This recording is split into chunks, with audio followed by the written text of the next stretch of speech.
La nuit était silencieuse. La pleine lune éclairait les rues étroites de la ville. Maria, une jeune journaliste ambitieuse, marchait rapidement, comme si le poids d'un secret écrasait ses épaules. Elle avait 24 ans et une carrière prometteuse devant elle, mais sa vie personnelle allait bientôt s'effondrer d'une manière qu'elle n'aurait jamais imaginée. Tout a commencé lorsqu'elle reçut une lettre mystérieuse, sans expéditeur, mais avec le sceau d'une entreprise puissante qu'elle avait enquêtée des mois auparavant. La lettre disait « Vous êtes sur le point de découvrir quelque chose qui pourrait détruire votre vie. Si vous continuez, il n'y aura plus de retour. » Maria, avec sa curiosité incontrôlable, décida d'aller de l'avant, ignorant les avertissements et s'enfonçant dans l'enquête. Mais ce qu'elle ne savait pas, c'est que ce simple acte l'amènerait directement à Gabriel, le mystérieux PDG de l'entreprise, un homme au regard perçant et au passé obscur. Leur rencontre prévue pour cette nuit-là changerait tout. Elle arriva sur le lieu convenu. Lorsque Gabriel apparut, ses yeux semblaient lire l'âme de Maria. Il souriait avec un mystère, comme s'il savait ce qu'elle était sur le point de découvrir. Scène 2, le secret de Gabriel. Maria était tendue. Le dîner, apparemment casual, devint rapidement quelque chose de beaucoup plus inconfortable. Gabriel, assis en face d'elle, conservait un sourire énigmatique, comme s'il attendait qu'elle pose la question qu'il savait être sur le bout de ses lèvres. « Alors, tu sais ce qui se cache derrière l'entreprise, n'est-ce pas ?» demanda Maria, les nerfs à fleur de peau. Elle savait que ce qu'elle allait entendre pourrait être la clé pour dévoiler la vérité. Gabriel se pencha en avant, les yeux fixés sur elle. « Je sais que tu as une bonne réputation, Maria, et je sais aussi que tu es déjà très proche de découvrir ce qui se passe. Mais tu ne sais pas vraiment ce qui est en jeu ici. » Maria ressentit un frisson le long de sa colonne vertébrale. Gabriel semblait en savoir plus sur elle qu'elle-même. Il savait de ses enquêtes, de ses faiblesses, et il dirigeait la conversation vers un terrain dangereux. « Tu parles de la disparition de mon frère, n'est-ce pas ?» demanda Maria, la voix tremblante. Elle était sur le point de dévoiler ce qu'il avait caché pendant des années. Mais ce qu'elle ne savait pas, c'est que Gabriel était sur le point de faire une révélation qui pourrait tout changer. Gabriel se pencha finalement en avant, son regard grave et ferme. « Mon frère, il n'a pas disparu, Maria. Il a été enlevé. » Il fit une pause, et Maria sentit un frisson envahir sa peau. « Enlevé? Par qui ?» demanda Maria, son esprit en ébullition. « Par des gens puissants. Des gens qui contrôlent non seulement l'entreprise, mais aussi toute la ville. Et toi, tu te mêles à un jeu que tu ne comprends pas. Si tu continues à enquêter, ta vie sera détruite de la même manière que la sienne a été détruite. » Maria, choquée, tenta de traiter l'information. Mais il y avait quelque chose dans son regard qui trahissait sa décision. Elle ne s'arrêterait pas. Pas maintenant. Pas quand elle était si proche de la vérité. Scène 3. La découverte interdite. Maria était dans son appartement, entourée de papiers et de dossiers. Le son de l'horloge qui marquait les heures semblait résonner dans la pièce silencieuse, et la tension était palpable. Elle savait qu'elle arrivait près de quelque chose de grand, quelque chose qui pourrait tout mettre en danger. Mais la curiosité la consumait, et elle ne pourrait pas s'arrêter maintenant. Elle devait connaître la vérité. Cette nuit-là, elle reçut un message anonyme. Le texte disait « Si tu veux savoir ce qui est arrivé au frère de Gabriel, va à l'entrepôt abandonné rue Centrale. Ne fais pas confiance à Gabriel. Il cache plus que tu ne l'imagines. » Maria hésita un instant. Le message semblait être un piège, mais quelque chose dans la façon dont il avait été écrit la poussa à ressentir une urgence. Elle ne pouvait pas l'ignorer. Elle prit son sac, attrapa la caméra et partit précipitamment. Arrivée à l'entrepôt, Maria remarqua que l'atmosphère autour d'elle était étrange. Le lieu était complètement désert, sauf pour une seule lumière allumée à l'arrière. Lorsqu'elle s'approcha, une silhouette mystérieuse apparut à la porte, l'ombre d'une capuche couvrant son visage. « Tu cherches quelque chose que tu ne devrais pas », dit la voix de la silhouette, faisant glacer le sang de Maria. Maria, sans hésiter, demanda « Qu'est-il arrivé au frère de Gabriel? Que cachez-vous » La silhouette sourit légèrement, mais les mots qui suivirent étaient plus que Maria n'aurait pu imaginer. « Gabriel ne sait pas tout. Il n'est qu'une pièce dans le jeu. » Scène 4. Le défi de Maria. Maria courait dans les rues sombres, son cœur battant fort, son esprit encore en train de traiter tout ce qu'elle venait d'entendre.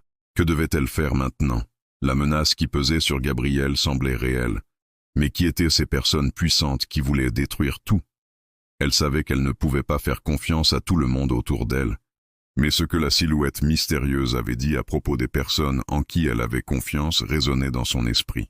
Gabriel, même s'il était le PDG d'une grande entreprise, semblait être pris dans un jeu qu'il ne comprenait pas. Et Maria se retrouvait maintenant au centre de cette intrigue. « Je dois parler à Gabriel », murmura Maria pour elle-même, sa voix pleine d'urgence. Il doit savoir ce qui se passe. Elle arriva au manoir de Gabriel, frappa à la porte avec force. Lorsqu'il apparut enfin, son visage était tendu, comme s'il savait que quelque chose n'allait pas. « Maria, que as-tu découvert ?» demanda-t-il, la voix basse et pleine d'inquiétude. Maria le regarda dans les yeux, ressentant le poids de la vérité dans sa poitrine. « Tu es en danger, Gabriel. Et pas seulement toi, mais tout autour de toi. Il y a quelque chose de beaucoup plus grand, et tu es manipulé. » Gabriel sembla hésiter, mais ensuite, comme si quelque chose en lui s'était brisé, il la prit par la main et la tira à l'intérieur, fermant la porte derrière eux. « Je ne sais plus à qui faire confiance, » dit-il, sa voix vacillante. « Mais toi, Maria, tu ne m'as jamais trahi. » Avant qu'elle puisse répondre, une explosion étouffée se fit entendre au loin. Le sol trembla légèrement. Maria regarda Gabriel, ses yeux écarquillés de peur. « Qu'est-ce que c'était ?» demanda-t-elle, la panique commençant à la saisir. « Notre temps est compté, » dit Gabriel, sa voix grave. « Ils nous ont trouvés. Ils arrivent. » Soudain, le bruit des voitures, arrivant à grande vitesse, déchira la nuit silencieuse. Maria sentit un nœud se former dans son estomac. Ils étaient encerclés. La lutte pour la survie venait de commencer. Gabriel se pencha en arrière, ses yeux fixés sur Maria, comme s'il réfléchissait à s'il devait ou non partager la vérité. Il ne semblait plus aussi confiant, et l'atmosphère autour d'eux devenait de plus en plus tendue, pleine de secrets non dits. Maria sentait son cœur battre fort dans sa poitrine. Elle était sur le point d'entendre quelque chose qui allait peut-être tout changer. « Tu n'as aucune idée de ce qui se passe, Maria, » dit Gabriel, sa voix douce mais chargée de mystère. « Ce n'est pas seulement à propos de l'entreprise, ce n'est pas seulement à propos de la disparition de mon frère. » Il s'arrêta un instant, et Maria sentit un frisson dans sa nuque. « Je suis moi-même pris dans un jeu beaucoup plus vaste que je ne l'avais imaginé. » Maria déglutit. « Je ne comprends pas. Que veux-tu dire ?»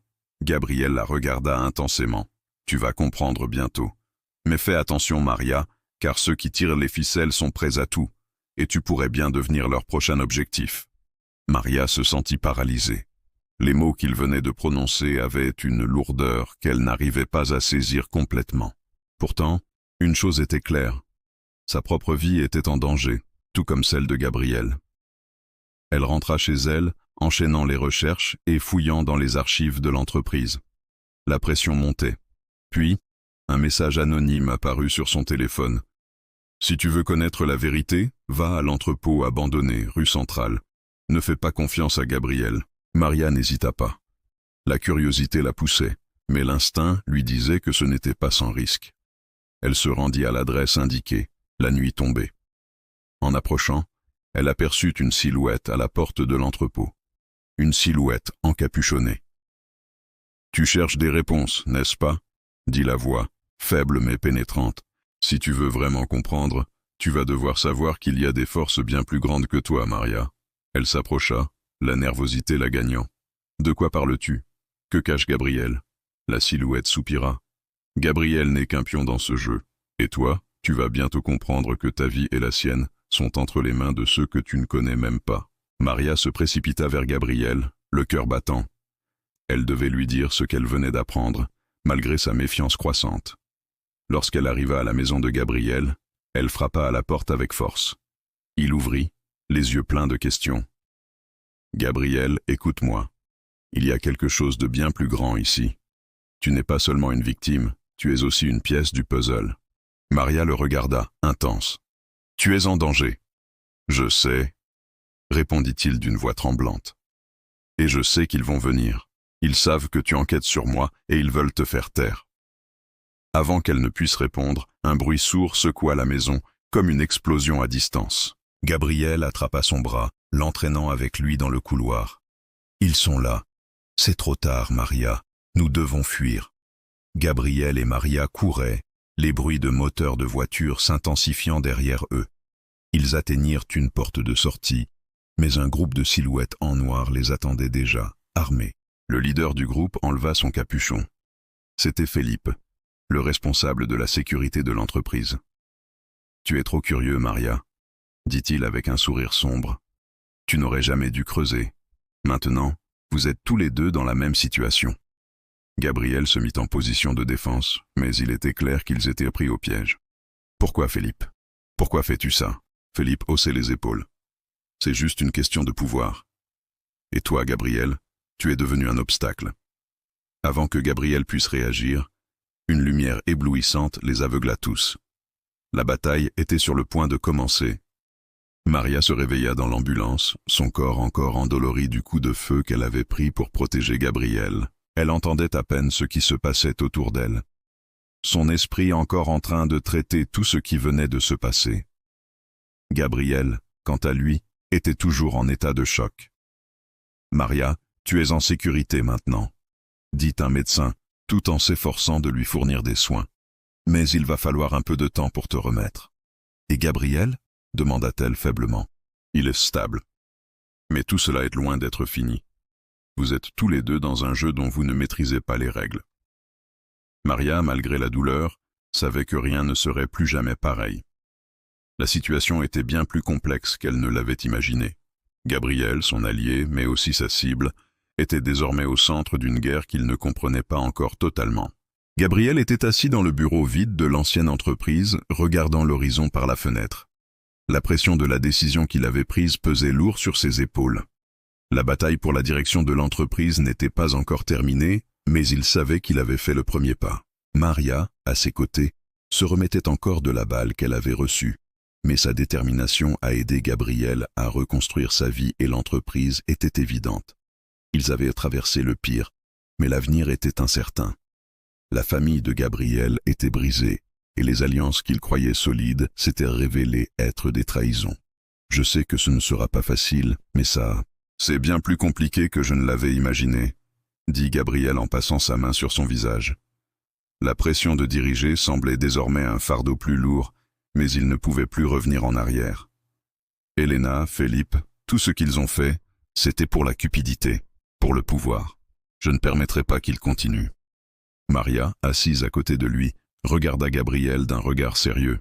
« Tu n'es pas seul là-dedans, Gabriel. Je serai là à tes côtés pour prendre les bonnes décisions. Tu vas reconstruire ce qu'elle a détruit, et de manière bien plus intègre que jamais. » Gabriel le regarda, et, pour la première fois depuis longtemps, il sentit un regain de confiance.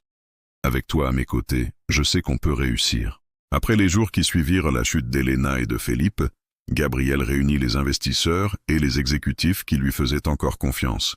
Il les réunit dans une grande salle vide.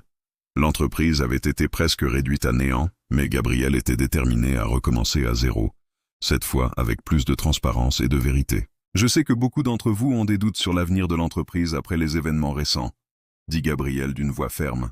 « Mais la vérité est que l'entreprise a besoin d'une nouvelle direction, un nouvel engagement envers l'éthique, les valeurs qu'elle aurait toujours dû défendre. Je ne vais pas suivre les traces de ma sœur, et avec l'aide de Maria, nous allons reconstruire à partir de zéro. » La salle resta silencieuse un instant. Gabriel savait que certains d'entre eux doutaient encore, mais il avait le pouvoir de la vérité et de la justice de son côté. Le changement était en marche, et il était prêt à se battre pour cela. « Nous allons garantir que la transparence soit notre priorité.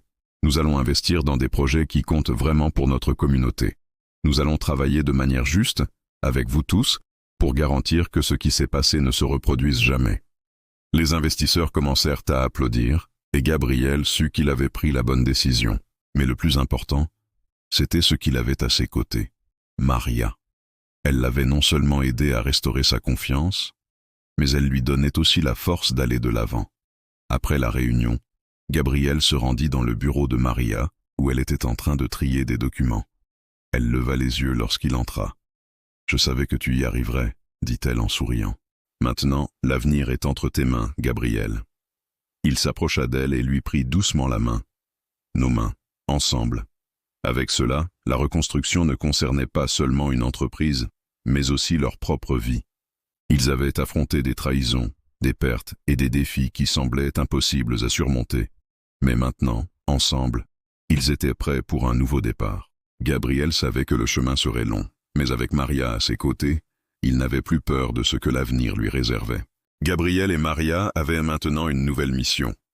Reconstruire, elle, entreprise, et regagner la confiance de tous ceux qui, elle, avaient trahi.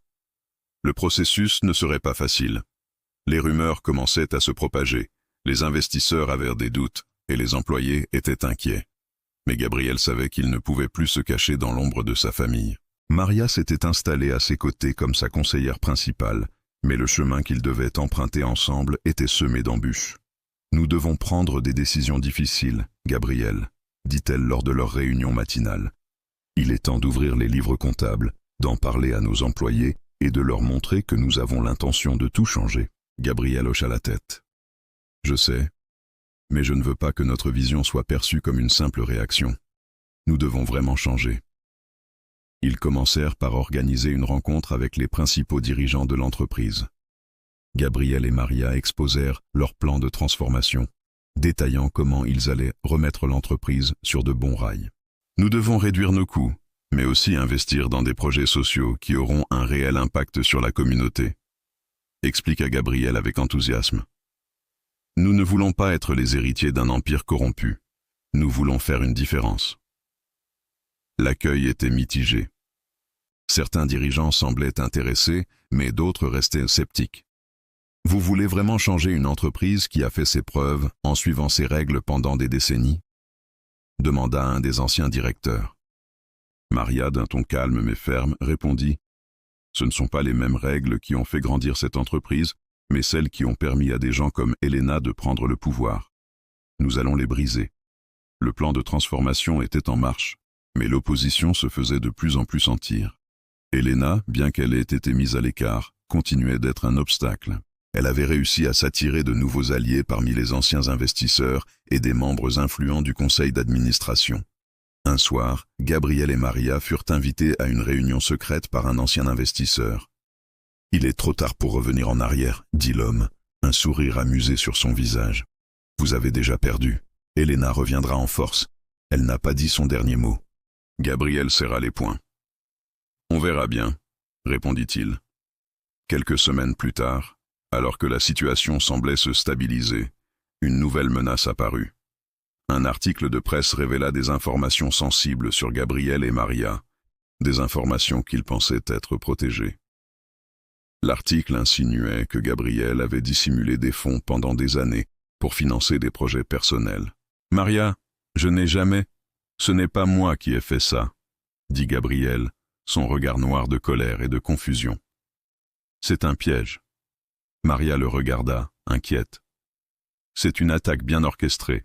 On ne peut pas rester les bras croisés. » Alors que la presse attaquait Gabriel et Maria sur le plan personnel, ils décidèrent de se défendre publiquement. Gabriel fit une déclaration officielle, niant les accusations et dénonçant le complot qui visait à déstabiliser l'entreprise. Maria, quant à elle, prit la parole devant les journalistes. « Ce que vous lisez dans les médias n'est rien d'autre qu'un mensonge. Gabriel et moi avons toujours travaillé dans l'intérêt de cette entreprise, et ceux qui veulent l'anéantir devront passer sur nos corps. » La tension monta encore d'un cran. Un groupe d'investisseurs s'opposa publiquement à la direction de Gabriel et Maria, menaçant de retirer leurs investissements si des actions drastiques n'étaient pas prises pour restaurer l'ordre. Ils firent pression sur le conseil d'administration pour organiser un vote de destitution. « Maria, je n'ai jamais voulu arriver à ce point, » dit Gabriel, les yeux remplis de frustration. « Mais maintenant, je dois me battre pour cette entreprise, pour toi, pour nous. » « Nous ne laisserons pas ces menaces nous faire plier, » dit Maria à Gabriel. « C'est maintenant ou jamais. » J'ai regroupé les 6 sections comme demandé, en corrigeant les erreurs orthographiques. La tension monte et l'intrigue continue à se développer. Si vous souhaitez plus de contenu ou des ajustements supplémentaires, faites-le moi savoir.